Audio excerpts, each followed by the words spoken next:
Okay, you have already handed in assignment 23, and some of you have had some problems with it, so I'll try to just adjust the speaker now, or the microphone.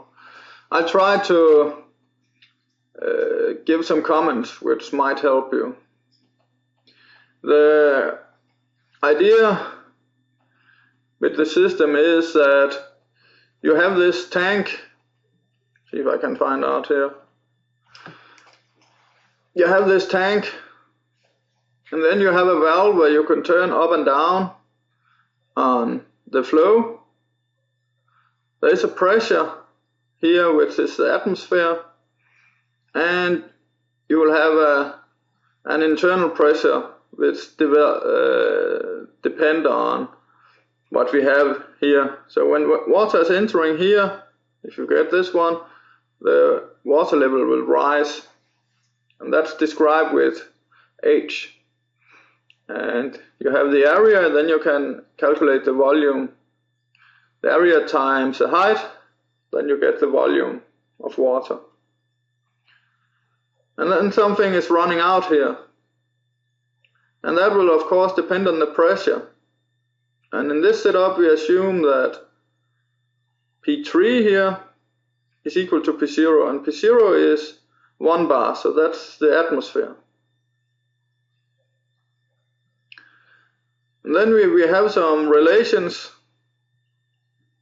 See here in this area that it's stating that the speed of flow, that's for example how many liters or how many cubic meters per minute is passing, and that is related to, I don't know, I have this plate I'm trying now to see if I can use it, digitizer.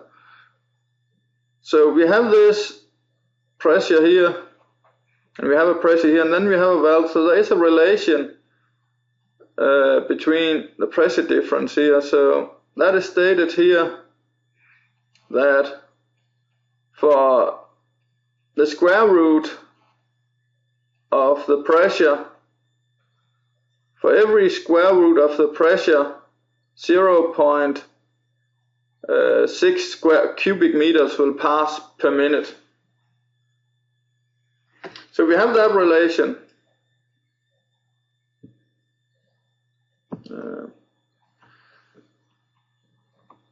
These values I've set here is just values in this area. It's just values I use to have the same scale on some plots, because we have to do a lot of plotting in this assignment.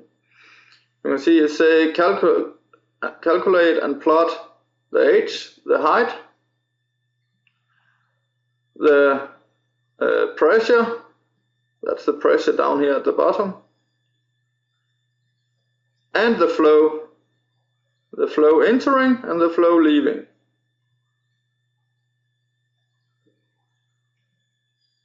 We have to do that until we have steady state. I'll just start to present one way of solving it. And let's see if I can get some markers here.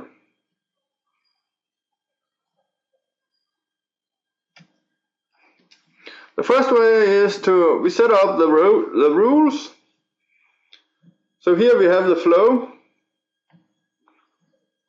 and the flow is defined here as a variable, so that's replacement rules. We have the pressure, which is related to the pressure from the atmosphere, and the pressure, that's the mass. You can see here that's the density of water, and you have the gravity, and you have the height. And then you have one where you say h will be replaced to something which depend on t. So then this one is quite easy. So you just set up the relation. I store it in a variable called res for result of assignment 23 A1. Then I can use them later. So you just subtract the things because you know that what is entering and what is leaving, that relations divided with the area will give the change in the height. And then you run the replacement rules. The way I did it, the reason I do it like this is it's kind of caught in a closed loop. I don't know if I solved it. 2 seconds. Alright, so I'm back again. The thing which has been changed was that this replacement rule, h is replaced with h at t. The problem, if I use that one in this rule and I tell this rule to continue until it cannot exchange anymore, then I'm getting caught, because what is happening is that if that rule is in here, h at t, first it's h like here, then it's replaced with h at t, and then you try to run the rule again, and what is ending then is that you get h of h at t, and if I run it again, h of h at t, so it's a endless loop of replacing. So the way to solve that is to remove it from here and say go as far as you can, and then just replace h with h at t at the end. Then it's working and you get this relation. Then we have a new replacement rule of constants, where you set all the initial values and you tell it to put them until you cannot exchange anymore. And the reason you have to do it more than once is because here we define that P3 is P0. So if you only run it once, then you will still have P0. I think we can see if you do like this. We can see you have P0. So you have to tell it to run several times, and then you get the relation that the slope or the change of the height, the water height, depend on these values and then h at t, so it's a differential equation. So now we solved it, but that's not the way we will solve it in this relation. It's just to show that there's more way of doing it in Mathematica. The reason I like this way, at least in this case, it looks more complicated compared to the other one, is several of the plots that demand, if we define them like this, we can just extract it directly. So here I just clear all the variables in order not to get too many problems. What I then do is that I define the flow into the, let's see, don't I have it here? I define the flow into here, which depend on the valve relation. And the reason I'm not setting one value, I have KV1 and KV2, is because I prepare myself for an assignment coming later where you will start to turn on this one and see what happens. And the reason I have said that the pressure depend on H, the relation of H and T, which you have in here. The reason I have that is because at a certain time you will start to play with that too. So here I set all the relation, and I make variables which depend on T here, on time. And I have the pressure here, in here. That depend on the height. As you can see, if this one is increasing, the pressure will increase. That's what we have here. So this is all the relation, and the nice thing of doing like this is I can just put in H when I find that, the relation, and time. Then I can plot this one, I can plot this one. So this is the reason I do it like this. And now I solve it. You could do it by hand as we did above, but you can also do like this. We know that the change in height, which depend on T, multiplied with the area is the same as saying, because that ends up as a volume, is the same as saying what is entering minus what is leaving. that will give the change in volume. And then we say we want only to have the change in height, and we want the first result. We know it's the first one.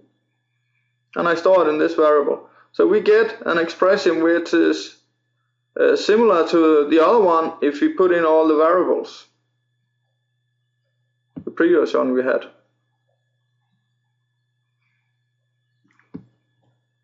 Now I want to see if I can find a general solution, so I just use dsolve.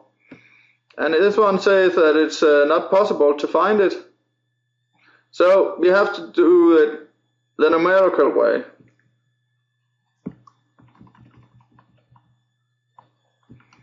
So now I define the variables, the values. The reason I'm not saying 9.81 is because if I do like this, when Mathematica is playing with the numbers, it can do it exact when it's put as fraction like this, compared if you have a decimal number. You can have precision problems. So it's just to be nice to Mathematica, so to say. So we run ndsolve. We have the relation up here, and we said that at time 0 the height is h0, so that's 3 meters, and we want to solve it from t0 to 6t, so that's 60 minutes. And what you get there is this, and now we want to have it as a function we can use. So we use a replacement rule. So we take what is coming here and we say that put that into h. So it's kind of like this. Then we end up with the replace only the function. So now we have the function hidden in this variable. So now we want to illustrate the change of height depending on time, the pressure. Let's recall it. The pressure. So the height change here. We want to illustrate the pressure, and we want to see what is the flow coming in here and the flow leaving.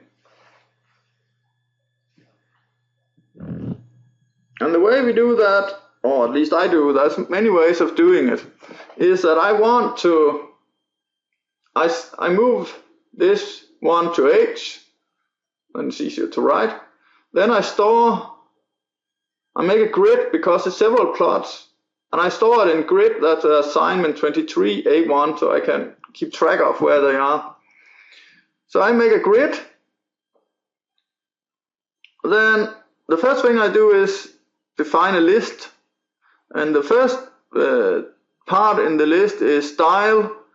That's, you can see in here what's happening is that I defined a kind of heading in the grid. And what I say, this is a text, it's supposed to be blue, in italic, and font size 24. And then I say, okay, that was the first part in the grid. The next one is, I want to plot h to t, that's the height, in this area, from 0 to 60 minutes. Then the plot range, that's what I defined a lot of. So it's because I need to do it several times. You'll see why. So this is just saying what is the range. So I'm sure that the range will be the same for the y values. I say filling. That means that it fills it up like this. The image size is 300 pixels. And then I set the labels. So it's quite simple, and I do the same with P2. And now you can see it's really nice. I can just write P2 because up here, if we can go up there, I defined all the relations like this, so I can just use them now. Let's come back. Here they are. So now we can see what the results are of running this. Then I get a grid like this, so we can see the change of height, we can see the change of pressure, and we can see how, and that's quite logic, that at a certain time the inflow will be the same as the outflow when the height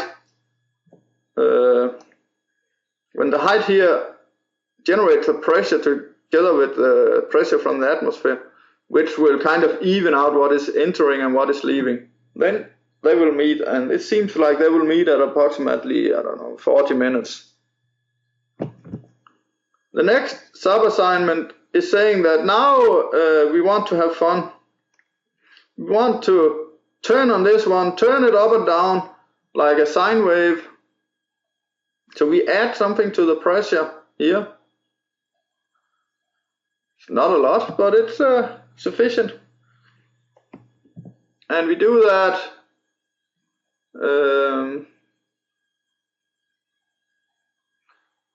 see, what will this end up with? That's it'll be something that there will be several waves within an hour. So you can see what's happening here. What is being changed is P1. I only have to change the relation there to add that compared to before. You just have set it to 1.5, and you can see it depends on T. That's why it's stated here and here. And then you can see the result here. It will be added here. But else it's the same as before. We can do the plotting. And you can see during that period, something is happening here, here, here. There's some tops. So that's because we're turning up and down on the valve. And you can also see the change in the flow of V1. V1 is this one. And of course it's damped in the outflow because this will result in an accumulation, or that more or less water is entering, so the height here will change, but there will be a kind of damping through the system when you look at the outflow. That's what you can see here. So what the next assignment is that KV, and when they say KV1 in the outlet, that's what I call KV2, or KV here, that's KV2. So this one, you will suddenly increase the flow with 50% or you will decrease it. So how do we put this into the relation in Mathematica? This is exactly the same as before. I'm repeated this a lot when you read the code. It could be nice just to automate it and make a loop where you enter it, but then I think it would be too complicated for you to look at the assignment. But here you can say initially it was 0.6. Remember, I use this fraction so it can calculate on it. I can see I didn't follow it all the way through here. I could have done that. So if I should have been really good at it and to help Mathematica, then it shouldn't be 1.015 here. It should be 115 divided with 100. But okay. But the way you do it is you have this value and then you have an if statement. I don't think you met that before. But the if statement is saying when t is less than 20, then multiply it with 1. So that would be the same value. And then you make a new if statement. So that's when it's bigger than 20. When it's less or equal to 40, then multiply it with this. So here we increase the flow, but then suddenly when it's bigger than 40, then we decrease it with 15%. So that's how that is set up. And you can see when you solve it here, it will put in the if statement here because it depends on where we are in t. And Mathematica can handle that. It gives quite abrupt changes. You can see it's all the same now. The only thing which has been replaced is further up, and of course this little heading saying that now we're at 823A3 because it's a huge amount of plots. So here you can see what happens with the height. Suddenly something changed here. There's also something here. You can see the pressure, P2, of course depend on the height, so you will see it there. So here you can see what's happening. Suddenly you increase the outflow,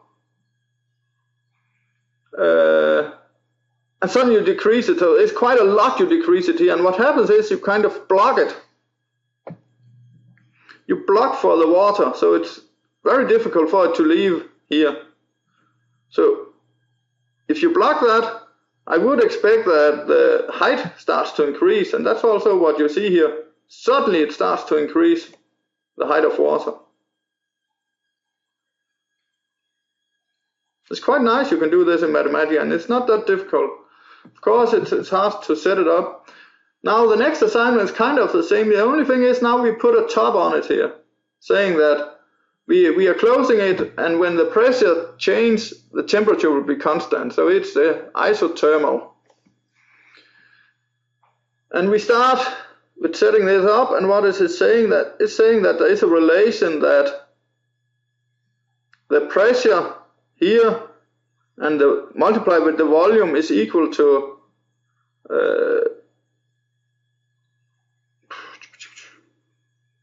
it's constant. So this will be constant. So if this decreases, then the pressure will increase. And the initial value is this, and it's set here that the initial value here is 1, so this one will be 1. And this one will be the same as where are the water in the beginning. You remember that's not all the way up, it's further down. And how do we put that into Mathematica? The thing is that we are saying that the water here is the same as saying we have the area divided with the height, or multiplied with the height. That was 3 meters. And then we subtract it, so we get the value from here.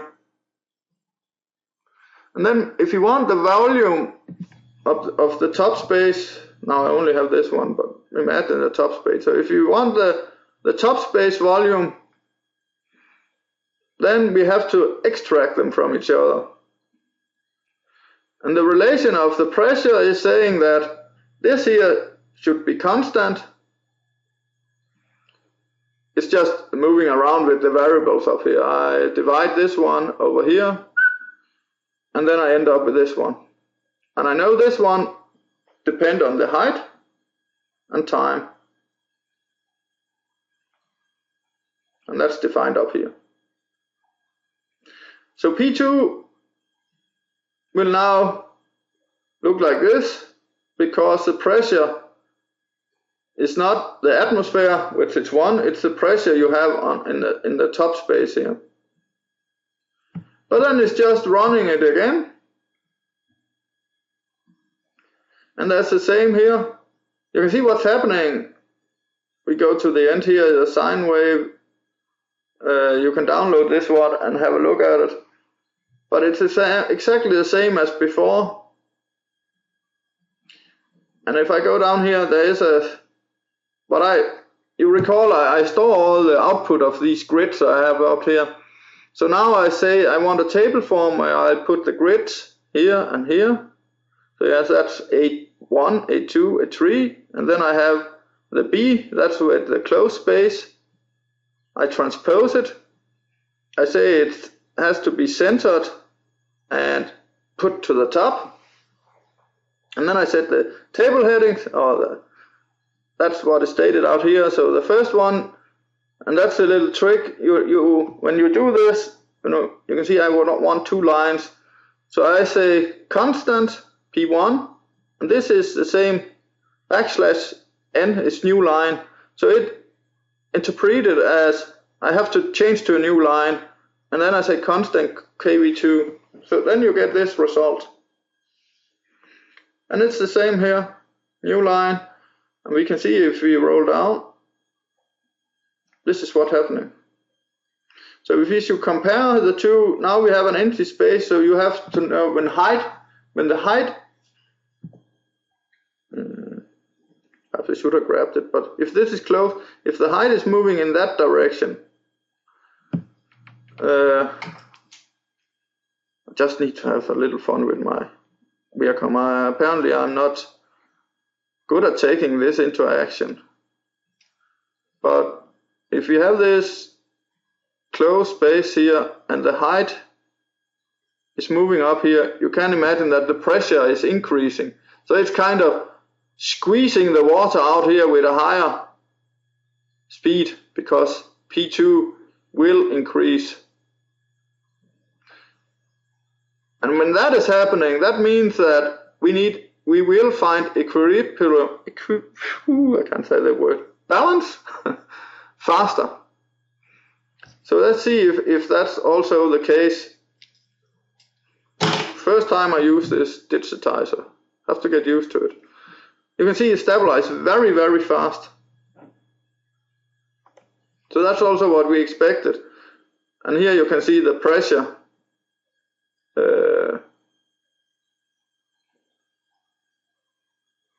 It will decrease in the beginning because the height is falling, so the pressure is decreasing, but it stabilized quite fast. And now you can see when we play with the pressure, what's happening. It's all damp because you have this closed space which is causing the system to react a lot faster. So you see everything is damp because you have this kind of vacuum when water is running out, and when it's increasing, the pressure is building up, so it's counteracting. So it's kind of the same. If you try to drink a can of beer, it is really hard if you want to drink it fast. But if you make a hole at the end, then the whole you have the whole atmosphere squeezing into your mouth.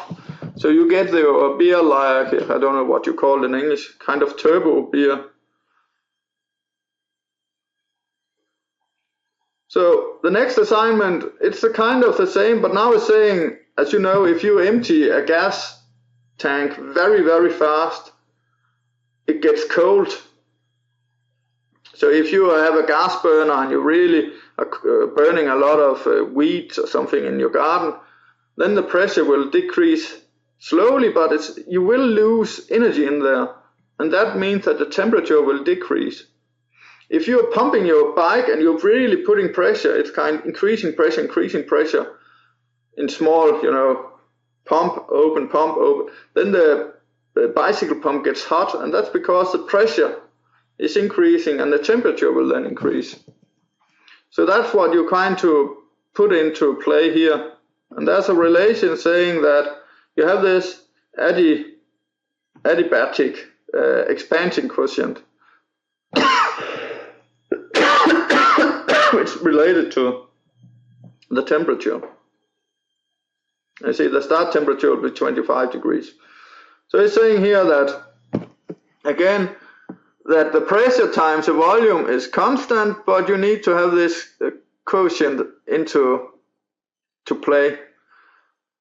So it's stated here. That's because you can say that the temperature is kind of increasing the pressure. If you build up pressure, temperature will increase, so it's going to, then the pressure will increase even faster in the sealed space up here because of the temperature. And hopefully we can see that when we reach the end. So it's just what is stated here. It's saying that, where do we have it here? That you have this gamma quotient, adiabatic expansion quotient. I'm not good at this English words at the moment, but gamma here. So that's just relation stated here, and then you have the temperature, and it's nice to put it in this way because then we can just plot it when we need it. And you have the same here. PG has changed, that is added here, but that's all. You just run it again. Nothing new.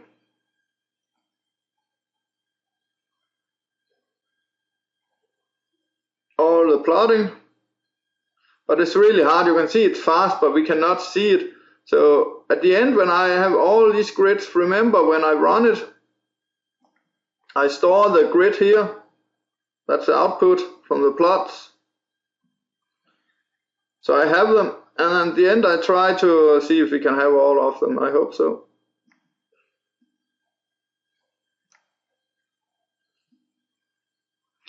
So here you can see what is happening is that you have the closed space still, but I said that the temperature will increase, so that will increase the pressure. So hopefully, it's not easy to see, but you can see P0 here is kind of settling faster. But here you can see this one is smaller than this one, I hope. So that means that it settles a lot faster, that the temperature change is kind of helping to stabilize the system a lot faster. It's hard to see here. You can see perhaps the area here is smaller here. So it's kind of damping the system even more. And here you have the temperature. It's kind of going from 25 to 24.4 and about 25 here. So here we have a temperature increase, and that's because you can see the pressure is increasing. So as I said, that means that the temperature will increase. There's more energy in the system. And I think that was what I had to say, and hopefully it will help you to kind of solve the next assignment. But what is important, of course, the plotting and the small tips there, you can take them and use them. It makes plotting easier, like you store them and then you use grid and you can put them together.